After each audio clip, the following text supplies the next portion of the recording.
everybody, I'm Angela. You might have seen me on my other channels, which I do about was going out in our moho. I sometimes fly my drone. I did want to talk a bit about my hearing loss, and I thought really I need to start a new channel about that, so here it is.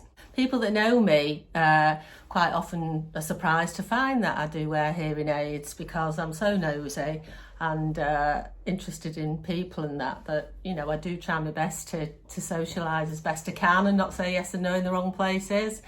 The type of hearing loss I've got is called cookie bite hearing loss, because I can hear high and I can hear low, but I can't hear all the centre bits. So it's like a cookie bite taken out of your audiogram, which should be like that, and mine goes like that. So it's the soft sounds like the s, p, f, v, or things like that. So most conversations I can follow if they know the context of the conversation and the people that I'm speaking with, but if somebody said like Thursday, 30 or thirsty, I would get mixed up. And so basically my brain's always like super whirring ahead, trying to fill in the gaps. It's like having a microphone that's not working all the time. And it can be quite tiring really. In social situations, it can get a bit draining sometimes, because meeting new people, you don't want them to think that you're rude. And yet if you say you're deaf, it sounds a bit dramatic. So what do you say? Do you say you're hearing impaired or a bit deaf, whatever that means? Or I tend to just say that I wear hearing aids. But in some situations, in social interactions and that, you know, if there's people behind you in restaurants, I just take them out, because otherwise I can't concentrate on the people in front of me and hear what they're saying really. And it can cause problems, because I took my hearing aid out a couple of weeks ago when we went out for a meal, zipped it into my handbag, thought it'll be safe there, and when I got up in the morning, nowhere to be found. So I was really angry with myself. I'm always losing them, it's ridiculous, they're so easy to lose. And I rang them up and I said, you know, has anyone found a hearing aid? And he said, I'll just go and have a look. And he was back within like 30 seconds and said, no, sorry, none of the cleaners have handed anything in. So that was a bit disappointing. But I thought, well, where else can it be, really? So we thought we'd go to the car park, see if it had come out of my handbag, if I was getting my keys out or something like that. And then Tom said, my fella, he said, I'm going to go in and just have a quick look. So he did, he went in, and 5 minutes later he came out with it. Yay! So that was good. But I don't know how many of you take your hearing aids out and lose them, or is it just me? Am I totally incompetent? Two types of hearing loss that I'm aware of is conductive hearing loss, where the inner bones of your ear aren't working properly, and you can have surgery on that, I believe. Or the type of hearing loss that I've got is sensorineural, which means that the nerves from my brain, the little walnut rolling around in there, to the inner ear aren't working properly. Hearing aids do mask my tinnitus, so anybody out there who has got tinnitus, you know, have a word with your doctor and get referred to audiology and see if they could sort you out with some hearing aids. I'm not sure if that's an option, but it's worth looking into really, because when I've got a headache or anything like that, tinnitus really gets you down. It's like constant white noise, high pitched. Anyway, going back to when I was first found out that I was deaf, the consultant that I was seeing, because I had lots of ear infections years ago, said, Angela, you're not deaf. So I felt a bit stupid. And then when I came out with the audiogram and he saw my hearing test results, he was so apologetic, because I do mask it well.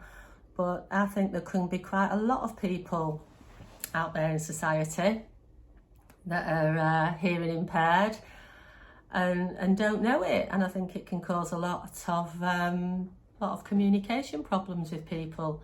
Times I worked in the NHS for 40 years, and you know, I think communication's a big thing, and people would say, oh well, they're old, they're deaf because they're old, and you think, well, so what if they're old? It doesn't matter if they're old. Being deaf still isn't nice, and it still needs a bit of consideration. You know, the number of patients I used to go and see at the bedside.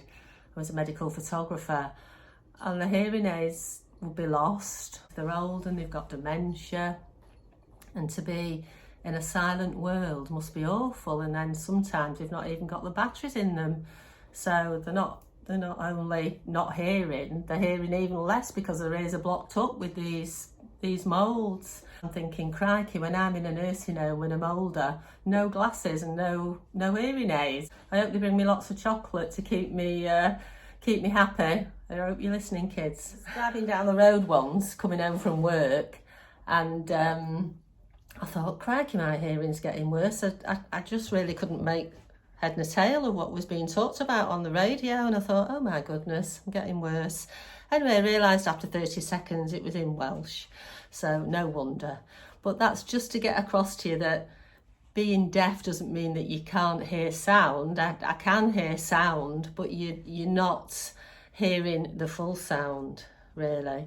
If that's the only way I can explain it, really. Another social situation I found myself in a few weeks ago was I was out and I was chatting for a few minutes, but I began to struggle, you know, to hear what he was saying when we changed the subject, which is what happens. So I just said, oh, I'm sorry, I can't hear you. And my sister went, oh, she's deaf. And then he went, oh, nobody told me. And so we said, well, you know, it's not something you broadcast really. And then he said something else and I responded and he went, oh, well, you heard that. So it's difficult, as I say before. Do you tell people when you first meet them?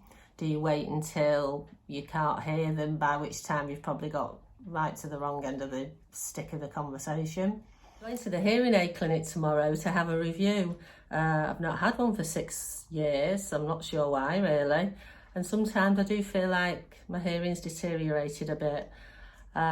So they've told me that I'll get some super duper hearing aids that have Bluetooth facility capability with them. So that'll be great because currently, saying Bluetooth means they'll link to my phone via Bluetooth, because currently I have to do all my calls on speakerphone, which isn't brilliant really when you're in the middle of John Lewis, or should I say Aldi.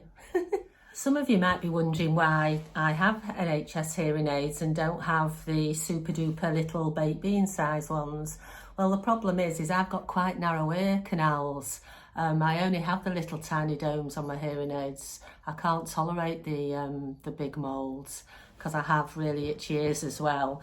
But if I have the baked bean size ones, I'd just be losing them all the time, and basically the cats would probably be eating them, wouldn't they? But I mean, apparently the technology in the NHS is as good as anything you can get privately, and obviously you get the batteries free, which if you get a private hearing aid, you know, you have to buy your own batteries, which can be a few £100s a year, I believe. So anyway, have I rambled on long enough? I will be doing more videos about this because I hope that some of you will share your experiences in the comments, really, and raise people's awareness of what it's like living with hearing loss, and that, you know, it's not just a black and white, you're deaf or you're not deaf. There's lots of there's lots of grey areas in between, really. Another thing that I'd be interested to hear about from people is how they've learnt to lip read.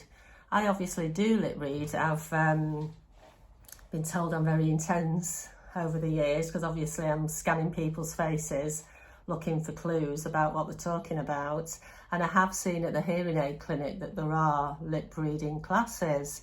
So if anybody's got any experience of how good they are, or if it's something you've just got to learn as you go along. And another thing I've really not got much experience of is signing, Makaton or British Sign Language. And it does worry me really about when I'm older, you know, if it's something that will benefit me and my family, if my hearing does get worse, or to actually sign, you know, to speak to communicate with others. So it would be really interesting to hear from people about that, really. Anyway, I think I've rambled on for long enough. Hope it's given you a little insight into my type of hearing loss, and thanks for watching. Bye.